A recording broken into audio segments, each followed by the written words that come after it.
How's it going, everyone? This is Kevin. Today I wanted to bring you along with me to talk about the Canon R5, what I like about it, what I don't like about it from what I've heard from all these new YouTubers coming up with their video, and why I believe that you still don't need this camera just yet. So let's jump right into it.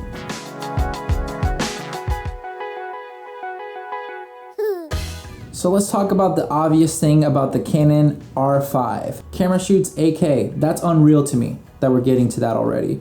And especially, it shoots at RAW 10-bit internal, which is pretty great for a mirrorless camera. This is something that I think is very cool, that technology is progressing so well with the mirrorless cameras. Obviously, you used to see that mainly with the cinema rigs where they're like $30,000. So obviously that's something that really, for me, intrigued me whenever I saw that they were gonna be putting that in such a tiny body.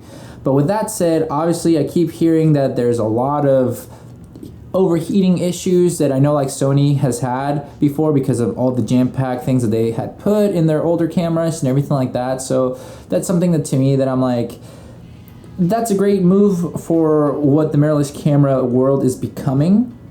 But I think that right now, since it is going to be the first camera in the mirrorless world that's going to be shooting 8K raw footage, there's going to be a lot of like problems with it that I think that right now you don't need anyway. Most people can't even see 4K on their phone or on their screens, so you're basically having all that extra for nothing.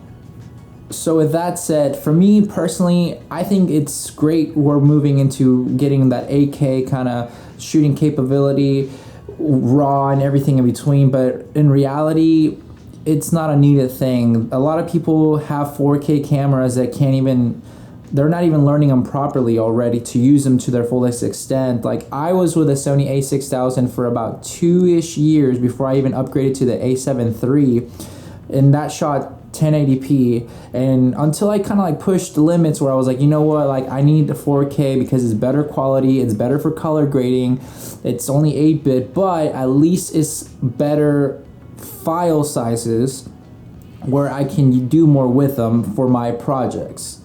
The great thing about the Canon R5 that I saw is that it shoots 10-bit internal, so you don't need an external screen to get that extra kind of oomph on your videos, which is awesome to see about that. I wish my Sony a7 III will give you that, because obviously it gives you more room to tinker with color grading. So that's one of the downfalls obviously with my a7 III, but for what I'm using it for, with some client work and my YouTube and everything like that, I think it's still a phenomenal camera. Even my Sony a7R II back over there that I have, it's still a great camera even in 2020. I have a video about it, so if you haven't checked it out, I'll leave it in the description below if you want to see how well that camera held up into making my vlog video that I did with it.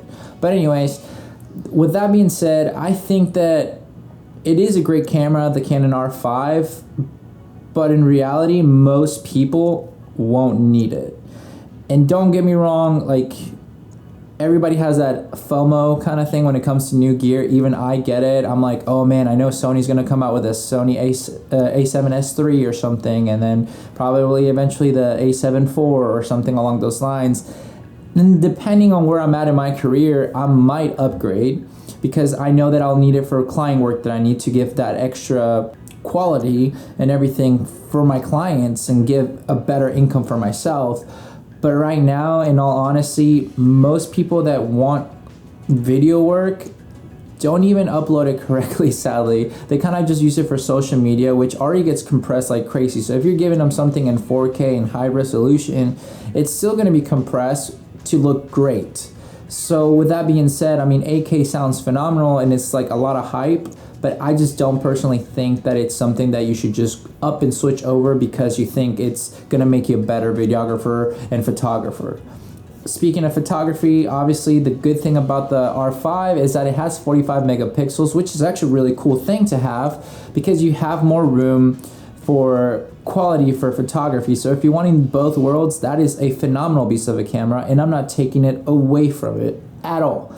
I think Canon outdid themselves, and it's paving the way for all the other cameras to now start going that direction as technology progresses TVs and phones get better with better resolution, so the 8K will make sense long term. So between the R5 and R6, obviously, because I know in the R6 you don't get the 8K, I mean, for the price point, I mean, I would still personally, if I was going to get one, if I had to choose, okay, I'm going to get the R5 or R6, I would get the R5 in a heartbeat, because if I'm going to invest that much money already into a camera, I want it to last me longer, because 8K is nothing really relatively nearby that everybody's using it yet.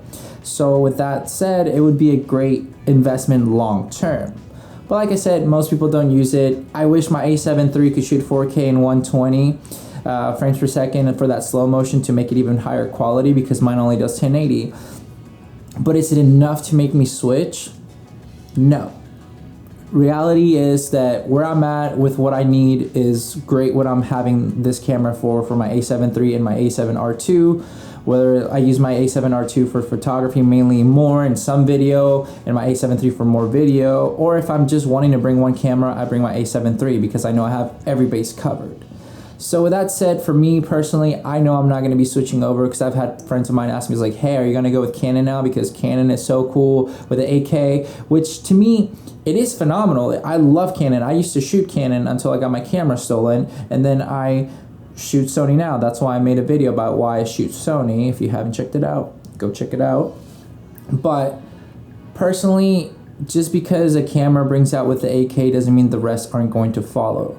And I've already invested so much money in my lenses and my kit and everything in between for my Sony camera gear that there is no point for me to sell everything to just switch to an 8K camera where I'm not even going to be using 8K RAW, because the files probably won't even handle on my computer over here. It's a great laptop. It's a gamer laptop, so it does phenomenal for 4K and everything in editing, but do I need it right now? No. As much as I love making videos and content for people to watch, or whoever doesn't watch or whatever, it's mainly for me to be happy with. That's why I do this. So I know a lot of people that haven't even mastered their own gear wanting to get all this new fancy gear because they think that's going to make them a better photographer and videographer. Don't get into that hype, and just kind of get what you think you can make your money's worth. And if you enjoy it and you can afford it, by all means do whatever you want. It's just my opinion, but that's what I think about it. I didn't get too technical with all the specs and everything, because I'm not really into that in this channel. But like I said, the cool thing about it is shooting 8K for the future sounds great. The 10-bit internal for like color grading would be phenomenal. And then also the 4K 120 frames per second sounds amazing. Is it enough for me to switch right now and invest all that money into it? No.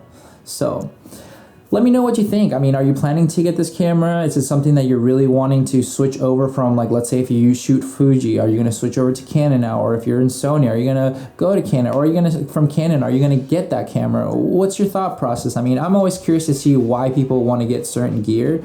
So leave a comment down below. Let me know what you think. And yeah, let's discuss this further, because I know it's a groundbreaking camera that is going to pave the way for a lot of mirrorless cameras. So that's pretty awesome to me. And that's something that I thank Canon for, because that's going to push Sony to bring out better gear as well with Fuji and all those other camera companies. So with all that said and done, guys, thank you so much for checking out this video. Don't forget to like and subscribe, share it with a friend, and I'll catch you guys in the next one. See ya.